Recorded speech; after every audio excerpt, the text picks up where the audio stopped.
Holy smokes, everybody. Silver is down, gold is down, stocks are down. What is causing this big sell-off in the precious metals markets today? That's exactly what we're going to go over in today's video because something very strange is going on. Okay, everybody, let's get straight into it. So I was sitting here at my desk doing some work when I saw the charts for gold and silver and I was shocked.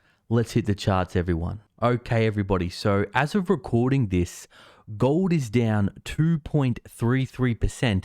It has just hit $1,750 an ounce US. But what has got hit even worse is silver. Silver is down around 4.5% and has fallen all the way down to $22.74 an ounce. But you know what I've been noticing lately is when stocks are down, it seems like gold and silver has been down even more. Now, this is kind of strange because you thought if there's a lot of uncertainty in the stock market and in the economy and with growth, maybe some people will be flying to safe havens like gold. But this doesn't seem to be the case right now.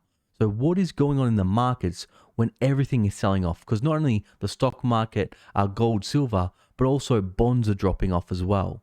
We'll have a look here. Look at this, everyone. This morning, around 8:16, the US 10-year Treasury spiked, and it's up around 0.04 basis points. So what is the bond market, the gold market, and the stock market seeing, and why are they all falling in unison? As we can see here, as of recording this, the Dow is down around 0.37%, the S&P down 0.5%, and the Nasdaq is down 0.5%.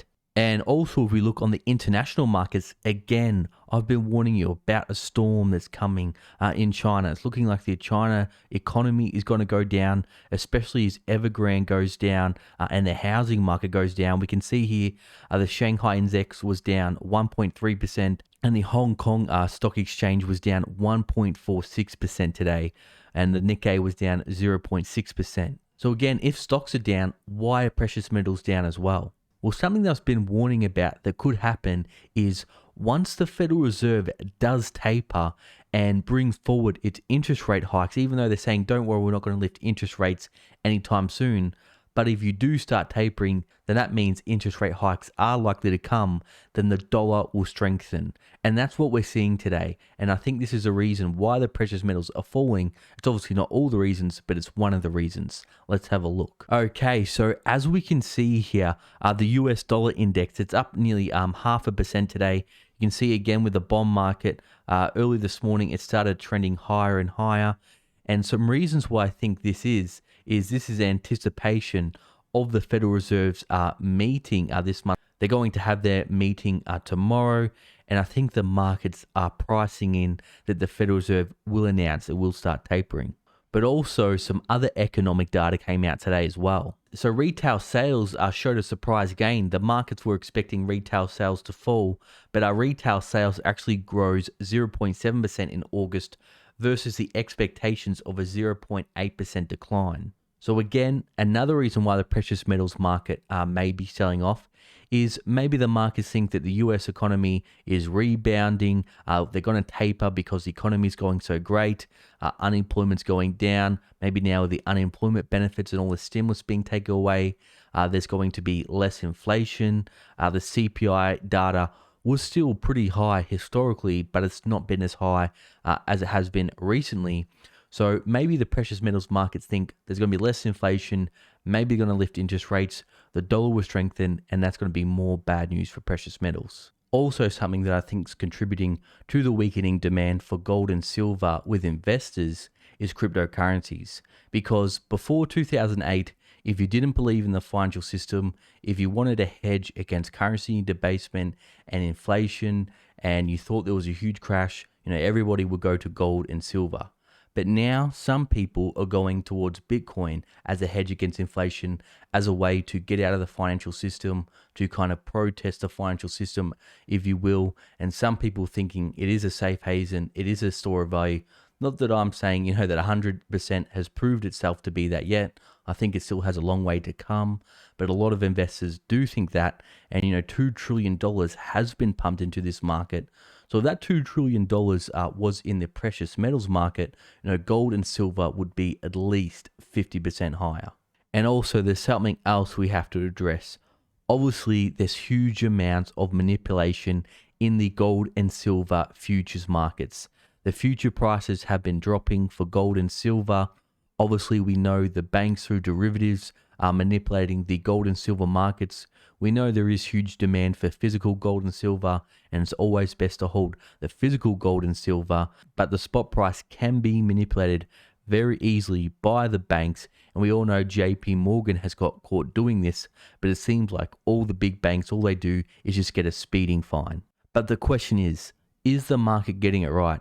Is the economy all of a sudden going to rebound? Are they going to taper, lift interest rates? Is inflation going to go away?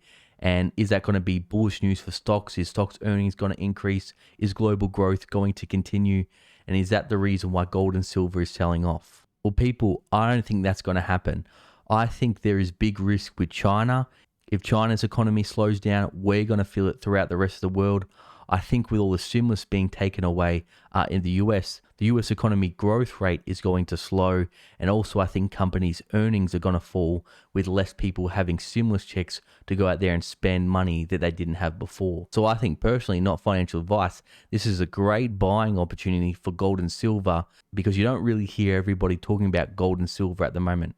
We saw in 2020 gold and silver surge because there was so much uncertainty with the economy and there was a flight to safety and everybody was talking about it.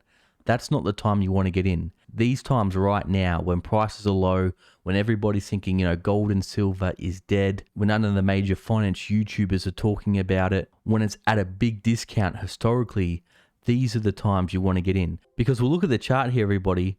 Look, silver is almost half what it was in the 1980s.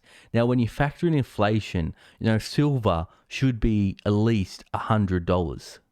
Now, obviously, it was manipulation that caused this spike, but still, you look at the historic averages, even in 2011, it was around $50 an ounce, so it's still 50% lower than it was in 2011. And can you tell me what asset is lower now than it was in the 80s? Stocks are much higher. Real estate is much higher, gold is much higher, silver is really the only asset that is lower than it was 4 decades ago. Now that doesn't mean it can't fall lower, but nobody can time the bottom, so it's good just to dollar cost average. Don't put all your money in at once, but when you see big red days like this, there's a good days to buy the dip, a real dip, not just like a 0.5% drop in the S&P 500, and these are good times to allocate to your gold and silver stack when nobody's talking about it, when it's not hot, and when it's cheap. And then when the time eventually does come, when global growth slows, or if inflation gets out of control, or if there's some kind of black swan event, people will flock to safety like gold and silver, like they did in 2020 when, gold surged over 20% and silver surged over 50%. So everyone, that was just a quick update on my thoughts and opinions, what's going on in the gold and silver market right now. There seems to be a lot of confusion in the markets. There's so many risks building up with inflation, with the pandemic, with supply shortages, with what's going on with China. The market doesn't really seem to know what direction it's going to go in right now. But don't worry, I'll keep you all updated every step of the way. Now for all my loyal viewers and subscribers still watching, you're awesome. Thanks for watching. I'll see you in the next video.